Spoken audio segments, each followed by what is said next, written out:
Saudi अरब, UAE और खिलीजी ममालिक में आज ईद उल अज़हा मजहबी जोश जज्बे से मनाई जा रही है। मक्का मुकर्रमा की मस्जिदुल हराम और मदीना मुनव्वरा की मस्जिद नबी में नमाज ईद के रूह परवर इज्तिमात मुनक्किद हुए, जिनमें लाखों फर्जंदान तौहीद ने शिरकत की। मस्जिदुल हराम में नमाज ईद की इमामत हरमैन शरीफैन के इमाम ने की, जबकि मस्जिद नबी में भी नमाजियों की बड़ी तादाद मौजूद थी। मक्का मुकर्रमा में मस्जिदुल हराम और मदीना में मस्जिद नबी सल्लल्लाहु अलैहि वसल्लम में नमाज ईद का खुतबा दिया गया। ईद की नमाज के बड़े इज्तिमात में उम्मत मुस्लिमा के इत्तेहाद, आलम इस्लाम की तरक्की और फ़लस्तीन और दीगर मज़लूम मुसलमानों के लिए ख़ुसूसी दुआएं की गईं।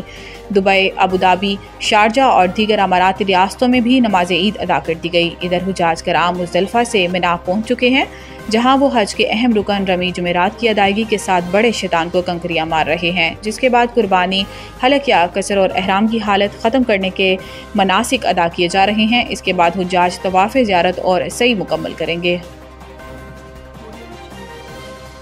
भारत में दहशतगर्दी का कोई वाक़या होता है तो इसे जंग समझा जाता है। बिलावल भुट्टो ज़रदारी की क़यादत में पाकिस्तानी वफ़द ने अमरीकी कानून साज़ों से मुलाकातें की, जिसमें इन्होंने खित्ते में अमन और इस्तेहकाम की अहमियत को उजागर किया और पाक भारत जंग में अमरीकी किरदार को सराहा। अमरीकी वफ़द में कांग्रेस रुकन Jack Bergman, Tom Suozzi, Ryan Zinke, Maxine वार्ड्स, Al Green, Jonathan Jackson, Hank Johnson, Stacey Plaskett और हेनरी क्योलायर और दीगर अरकान शामिल हैं। इस मौका पर गुफ्तगू करते हुए बिलावल भुट्टो ज़रदारी ने कहा कि वज़ीर आज़म शहबाज शरीफ ने इस वक्त को अमन का मिशन दिया। इस मिशन में भारत से बातचीत और सफारतकारी के जरिए मसाइल का हल तलाश करना शामिल है। जंगबंदी खुशाइन ज़रूर है, लेकिन ये महज एक आगाज़ है। बिलावल भुट्टो ज़रदारी ने कहा कि भारत और पाकिस्तान, जनूबी एशिया और बिलवास्ता तौर पर पूरी दुनिया आज इस बहरान के आगाज़ के वक्त की निस्बत ज़्यादा गैर महफूज है। पाकिस्तान और भारत के दरमियान मुकम्मल जंग की हद आज हमारी तारीख में कभी भी इतनी कम नहीं रही। भारत में कहीं भी दहशतगर्दी का कोई वाक़या पेश आता है, सबूत हो या ना हो, इसका मतलब जंग समझा जाता है। बिलावल भुट्टो ने मकबूजा कश्मीर में इंसानी हकूक़ की अबतर सूरत हाल पर शदीद तशवीश का इजहार करते हुए कहा कि कश्मीरी अवाम को अक़वाम मुत्तहिदा की करारदादों के मुताबिक हक़ खुद इरादियत दिया जाए।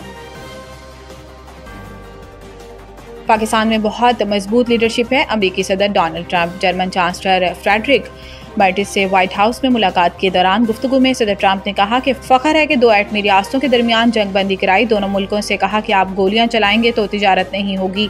सदर ट्रंप ने कहा कि पाकिस्तान में बहुत मजबूत लीडरशिप है। वाज़ेह रहे कि सदर ट्रंप पाकिस्तान और भारत के दरमियान जंग बंदी की बात एक दर्जन बार दोहरा चुके हैं। हर बार ये बात सुनकर मोदी सरकार सीख पा हो जाती है और साथ ही भारतीय हज़ब इख्तिलाफ कांग्रेस को मोदी जी का मजाक उड़ाने का फिर मौका मिल गया। गुज़िश्ता माह भारतीय सेक्रेटरी खारजा विक्रम मिस्री ने पाकिस्तान और भारत के दरमियान जंगबंदी में अमरीकी कोशिशों का सिरे से इनकार किया था। भारत के सेक्रेटरी खारजा विक्रम मिस्री ने पार्लिमानी कमेटी को ब्रीफिंग देते हुए कहा था कि पाक भारत फायरबंदी कतई तौर पर दो तरफा नहीं थी।